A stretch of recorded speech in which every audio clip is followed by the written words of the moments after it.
छोटी सी बकरी की होशियारी। एक जंगल में बकरियों का झुंड था। बकरियां हर रोज उस तालाब को पार करके उस और तरह तरह के पौधे और पत्तों को खाते थे।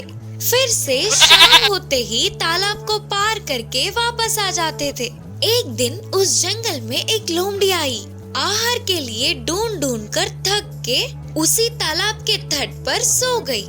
हमेशा की तरह ही बकरियों का झुंड चरने के लिए तालाब के उस पार जाने लगे। उस झुंड की एक शैतान छोटी सी बकरी सबसे पहले तालाब पार करने के लिए तेजी से भागते हुए उस तट पर पहुंची। आज सबसे पहले मैं ही इस तालाब को पार कर रही हूँ, बोलते हुए खुशी से उछल उछल कर तालाब पार करने लगी।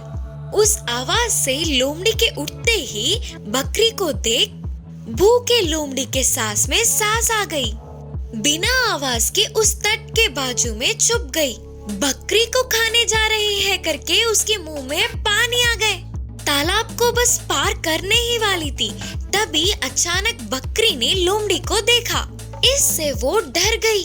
वापस पीछे की तरफ जाने की सोचा तो वो तट बहुत पतली थी और ना ही वापस मुड़ के जा सकती थी। अगर पीछे मुड़ भी जाती तो फिसल कर पानी में गिर के लहरों में भटकना निश्चित था। इससे बकरी सोच में पड़ गई। यह बात समझने वाली लोमड़ी सामने आकर खड़ी तो इतने में बकरी को एक उपाय सूझी और बोली, लोमड़ी मामू, मुझे पता है कि तुम मुझे खाना चाहते हो। मैं तो बस छोटी सी और दुबली सी हूँ। मुझे खाने से अच्छा तो मेरे पीछे आ रहे बकरियों के झुंड से तुम्हारे पसंद का और पर्याप्त बकरी को खाना ठीक होगा। बकरी के बातें सच है या झूठ करके लोमड़ी के सोचने से पहले ही उसे बकरियों के झुंड के आते आवाजें सुनाई दी।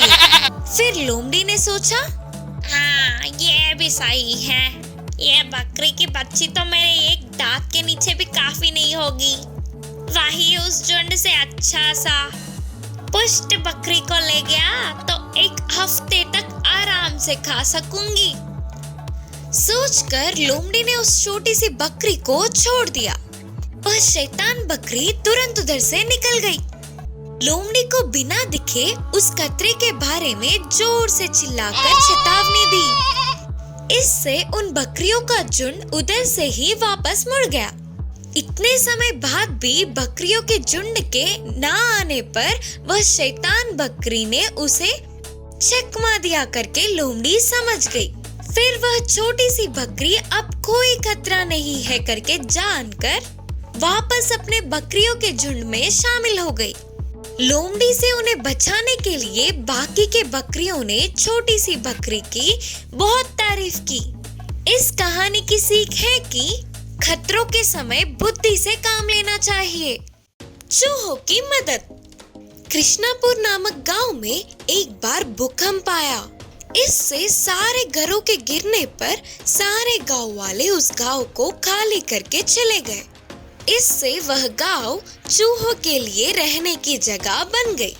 ऊपर से उस गांव में कोई इंसान नहीं थे ना, इससे चूहों की संख्या रोज रोज बढ़ती ही जा रही थी। एक बार उस गांव के बगल वाली जंगल में पानी की कमी आई। सारे तालाब, नदी, सरोवर सूख गए। पानी नहीं मिलने पर जानवर तड़प रहे थे। पानी को कोसते हुए एक हाथियों का झुंड कृष्णापुर पहुँचे। हाथियां उस गांव के पीने के पानी की नदी के पास जा रहे थे तो बीच रास्ते में 100 तक चूहे उनके पैरों के नीचे आकर कुचल गए। यह देखकर चूहों के राजा हाथियों के पास जाकर कहा, आप लोगों के तेजी से नदी के पास जाने पर हमारे कुछ मित्र आपके पैरों के नीचे गिरकर मर गए। आप लोग वापस जाते समय दया करके दूसरे मार्ग से जाइए। हम भी आपके जरूरत पड़ने पर किसी न किसी रूप में मदद करेंगे।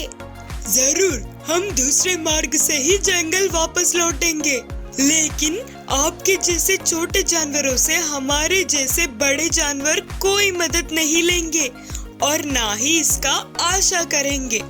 बोलकर हाथियों के नायक ने खुददार होकर कहा। वादे के मुताबिक ही हाथी दूसरे मार्ग से जंगल पहुंच गए। कुछ दिनों के बाद जंगल के कुछ हाथी शिकारी के जाल में फंस गए। बाकी के हाथियों को उस जाल के हाथी को कैसे बचाए कुछ समझ ही नहीं आ रहा था। आखिर में हाथियों के नायक ने एक हाथी से चूहों के राजा तक इसकी खबर पहुंचाई। वह हाथी गांव के चूहों के राजा के पास जाकर पूरी बात बताया। तुरंत हजारों चूहे जंगल पहुंचकर हाथियों के फंसे जाल को अपने दांतों से काटकर उन्हें विमुक्त किया। उसके बाद हाथियों ने अपनी गलती को जानकर चूहों से माफी मांगकर मेहमान नवाजी करके वापस भेजे। इस कहानी की नीति है कि चाहे कोई कितना छोटा क्यों ना हो, उनकी मदद कर पाने की क्षमता को कभी भी कम नहीं समझना चाहिए। सच्चा अन्नदाता। एक जंगल में एक बंदर और कौवा अच्छे दोस्त थे। बंदर के पास एक सोने का कड़ा बहुत समय से था, लेकिन उससे बंदर को किसी भी तरह का प्रयोग ना होने पर उसने एक सच्चा अन्नदाता को सौंपने का निर्णय किया। बंदर ने यह बात कौवे को बताया। दोस्त, तुम्हारा निर्णय बहुत अच्छा है।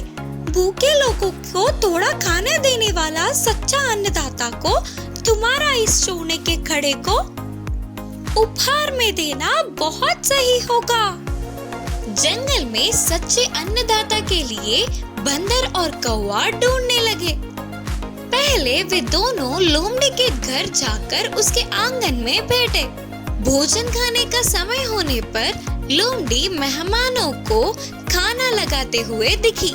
लोमड़ी ने खाना लगाते हुए कहा, बाप रे बाप, सब्जियां का दाम कम ही नहीं हो रहा है। चावल, नमक और दालों का दाम तो जैसे आसमान छूने लगा है, और प्याज काटने पर नहीं, खरीदने पर आंसू निकलते हैं। बोलते हुए बड़बड़ाने लगी। इससे मेहमान भी शांति से भोजन नहीं कर पाए। उस भोजन के लिए भी लोमड़ी ने एक एक को मांग कर पैसे वसूल किया। लोमड़ी के घर के पास के पेड़ पर दिखे बंदर और कौवे को लाठी लेकर भगाते हुए बोली, इधर से जाओगे कि नहीं?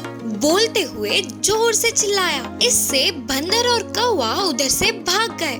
बाद में बंदर और कौवा महाराज शेर के पास गए। वे दोनों बाहर के पेड़ पे थे। उसके घर में भी वो मेहमानों के पास ही रहकर खाना लगा रहा था, और मेहमान भी अच्छे से पेट भर के खाकर पूछकर खाना ले रहे थे, और मेहमान भी अच्छे से पेट भर के खाना खाकर पूछ कर खाना ले रहे थे। ऐसे मेहमानों को खाता देख शेर बहुत खुश हुआ।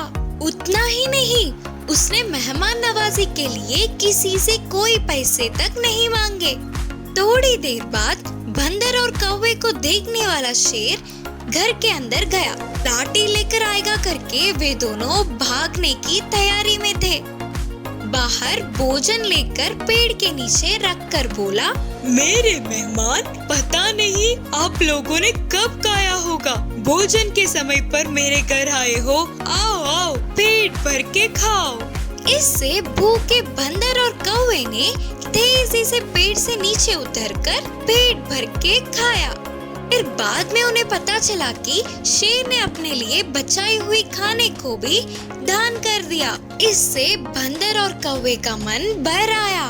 तुरंत उन दोनों ने सच्चे अन्नदाता के रूप में शेर को पहचानकर अपने हाथों की सोने की कड़ी को महाराज शेर को उपहार स्वरूप दिया।